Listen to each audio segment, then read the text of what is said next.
talk is all they respect. Being chasing bags and ain't tied yet. Death before dishonor, look, that's on the set. It's that grown man dialect. Yes. Voila.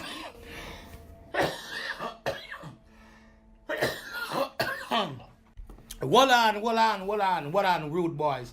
It's your boy E-Roc Young, man, back once again, man, with your finest, man, the Cali Donz Podcast. You know what it is, man. It's your host, E-Roc Young, and to the motherfucking writer, your boy, like always, man, is your boy Jay motherfucking Billionaire, you know what I mean?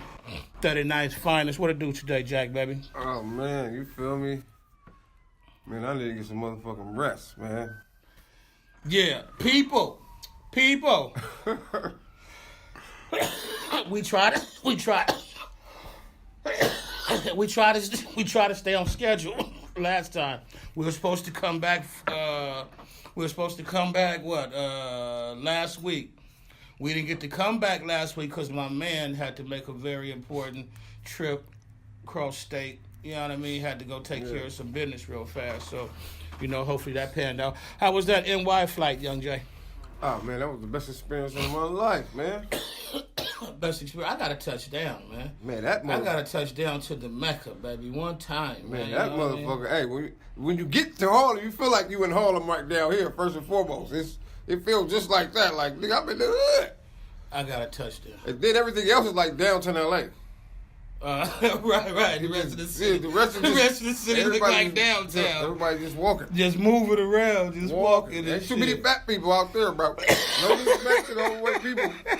But the people in New York, they walking up. Women, you know you love us big niggas. You know you love us big niggas, man. You need us. I recommend it's about to be more California motherfuckers walking.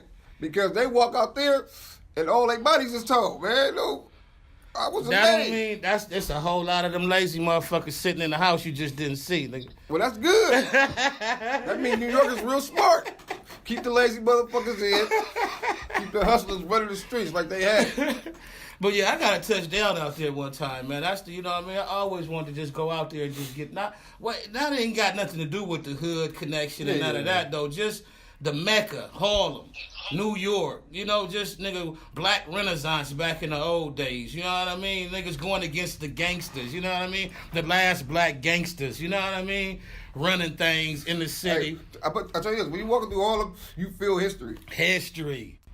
The Bumpy Johnsons, you know Bumpy was walking down these streets. You feel it, you like, oh yeah, these are the ones they talking about. Mm-hmm. Like so much history that went through there, man.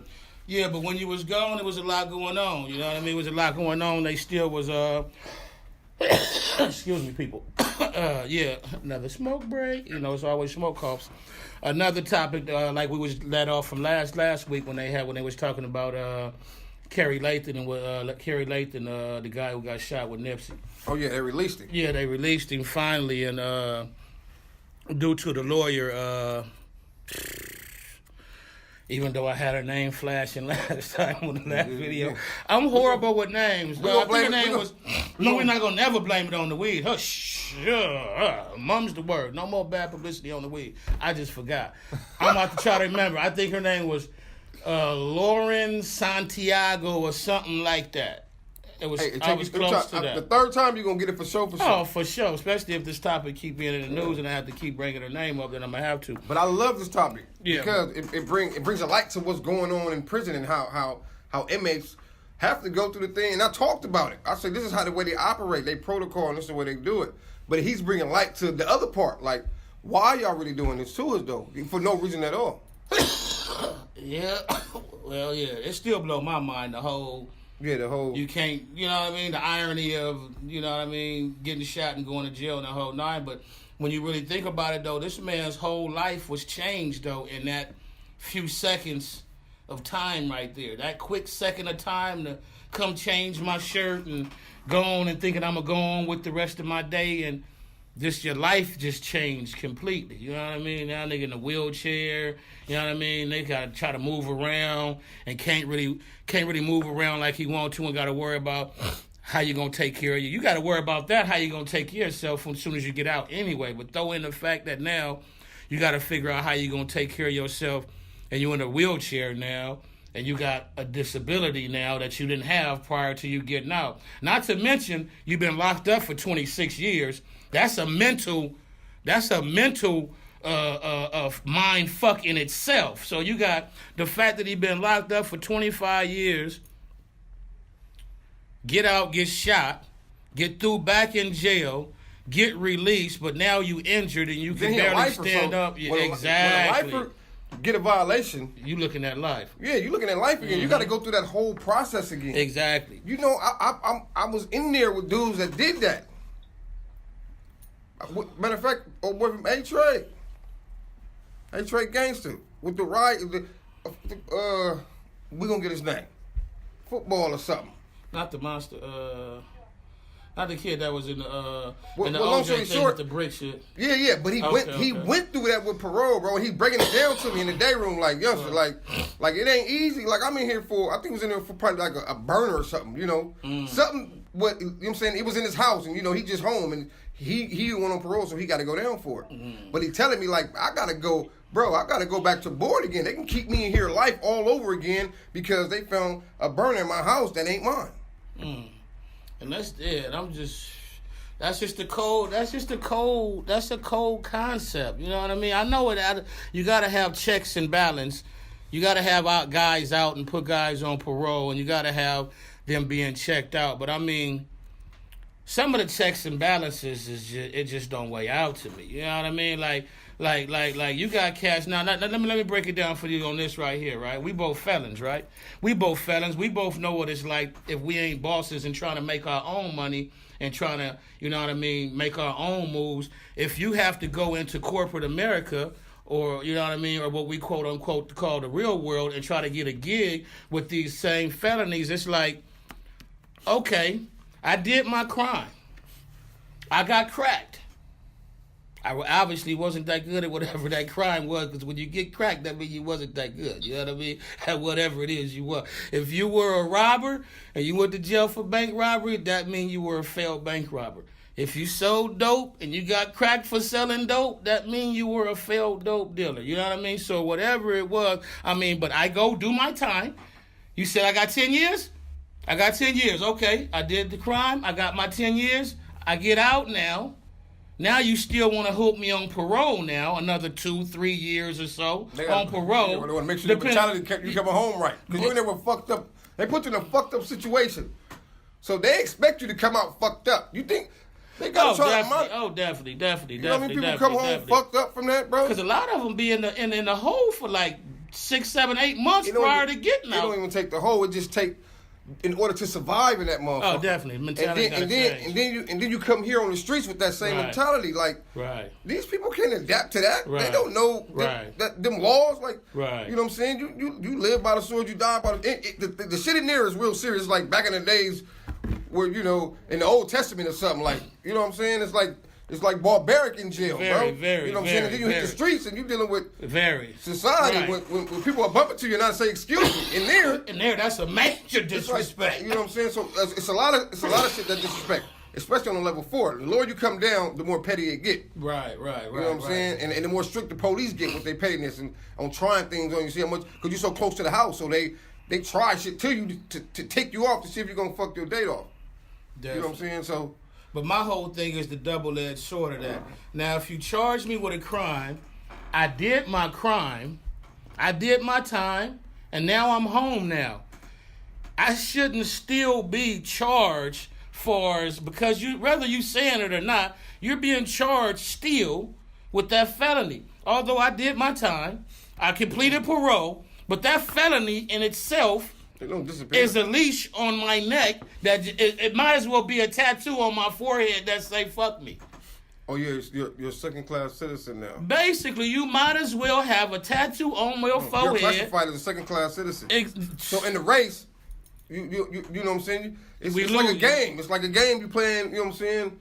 It's just like that. The more mistakes you fuck up, the less you hard to be something. And that's what I'm saying, though. But if we paid, because people actually make mistakes in life. You know what I mean? There's actually niggas who actually make mistakes in life. That's life, exactly. That's life. You're supposed to make mistakes. You gonna make some mistakes. Now, some of our mistakes that we make are a little bit more severe than other people's mistakes, but yet they are mistakes. You got niggas who was like, "Oh, I want to sell dope because it look cool." Well, we all know it ain't a cool look. We know, and that's another thing I want to talk about, the stereotype on my. Like, I'm not condoning nobody selling no drugs or doing none of that, though. But to say that the dope dealer is the lazy nigga is really an insult. It used to irritate me because if you actually think about the dope dealer, the real dope dealer is on the block 24 hours. From the time he wake up at 6 or whatever time he get up in the morning. I ain't never heard the dope dealer was lazy. Nigga, they be like, "Oh, that's the easy way out. He chose the easy way out. He wanted to sell drugs and for society, you know." Yeah. But in actuality, that's a hard gig, my nigga, to sell dope. Yeah, you got to do that's a 24-hour, 7 days a week type of gig and pressure on your. But we ain't even talking about the law and the pressure of the law on your back and getting caught. You got the stick up boys. You know, you got the stick up men. You got the snitches. You got the thieves. You got the burglars. You know what I mean? And you on the block. So it's like your job is way harder, stupid hard. All your senses got to be working. Man, senses got to be on like Spidey sense got to be on a thou wow. Crime is hard. On a thou wow. Crime is hard. To get away with crime is hard. You got to be on all your senses. One hiccup, nigga, that's the rest of your life. Yeah, I just wanted to touch in on that because I'll be having those conversations, low-key conversations with, other individuals. They more into the corporate America, so their outlook on life is a little bit different, and they kind of low-key see the drug dealer as the lazy nigga. Like that's really an insult, really, though, because to be in that lifestyle and to do that job, nigga, it takes a lot. But exactly. You're better off going to get a real fucking 9 to 5. You know what I mean? That's what they're saying. You're saying it's easy to do that. The addiction brings them to you. You don't have to do that, but sit there and feed their addiction. That's what they mean. They don't mean what we mean. Like, nigga, it's hard. Because we got to survive, so we come from shit. Yeah, so it's like, how many choices I had? My fucking mom was on drugs. Right. My dad was on drugs. Right. I'm a baby growing up in this shit. All I know how to survive is how I see survival around me. Exactly.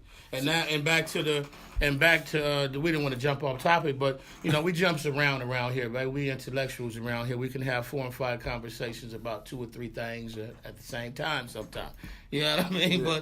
But to bring back to the double-edged sword of the incarceration with the guy Kerry Layton, and getting out, and now having to just fight the system now, and it's like, if he didn't have that lawyer, right? Like shit would be it's real already for him right now, but shit would really be real right now without that lawyer and her mouthpiece and the attention that she's bringing with the news. See, that's what and the media. The because I'm telling you, bro, I just got up out of there and it's a struggle in there. They letting people go.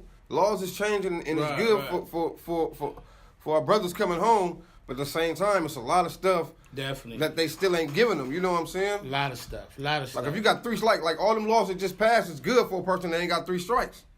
You got 3 strikes. Them laws, it don't mean nothing to you. Yeah, you still walking on eggshells. Yeah. And this is to fix 3 strikes. Mm-hmm. But it ain't really affecting nobody with 3 strikes. They can't use that to get out card like everybody else could. And that's the cold part of the game. That's the cold part of the game, though. All these laws for back, I don't know what, me, though. I teeter with, being, I try to keep my head low to the ground. You know what I mean? I try not to, I try to be smart in this game. You know what I mean?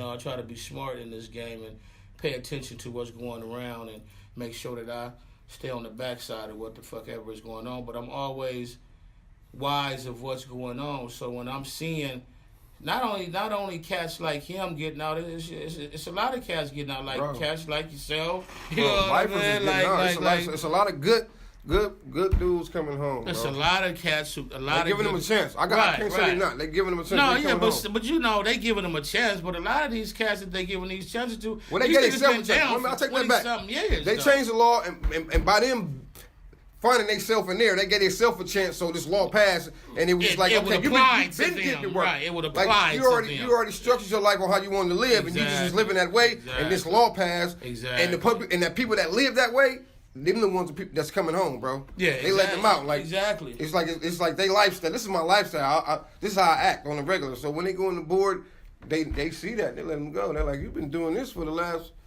20-something years. You've been just out of trouble. Like, let them go, bro. Right. And even some that get in trouble, they got to where like we'll come back in a few years. They really letting them go. Yeah, a lot of them is coming home.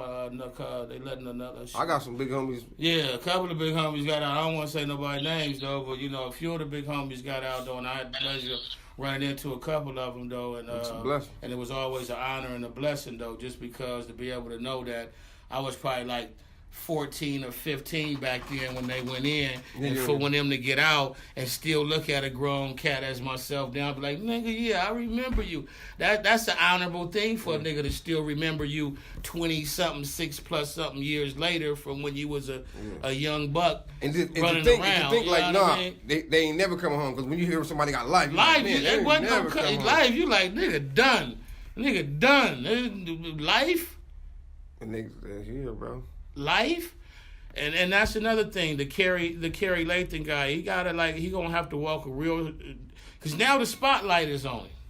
Yeah, and not only is the spotlight on him, they say that justice is blind in America, but we all know that's a lie. Justice in America is very vindictive. Very vindictive. So just because this dude had the fortune to have the young Santiago lawyer, or the lawyer come in and back him, America take offense to that. As far as the justice system, the cops will take offense to it, because now they in the public's eye, and how they handled all this in the public's eye, and plus the cats who got caught on the scanner around Nipsey's Hussle when they was doing the vigil and all that, and they had the LAPD cats caught on the scanners talking about look at these niggers or something and all this, hurry up and get this shit over with and all this old bullshit.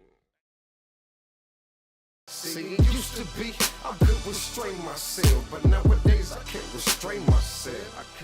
I said it used to be I would have let that ride, but nowadays I can't let shit slide. Yeah.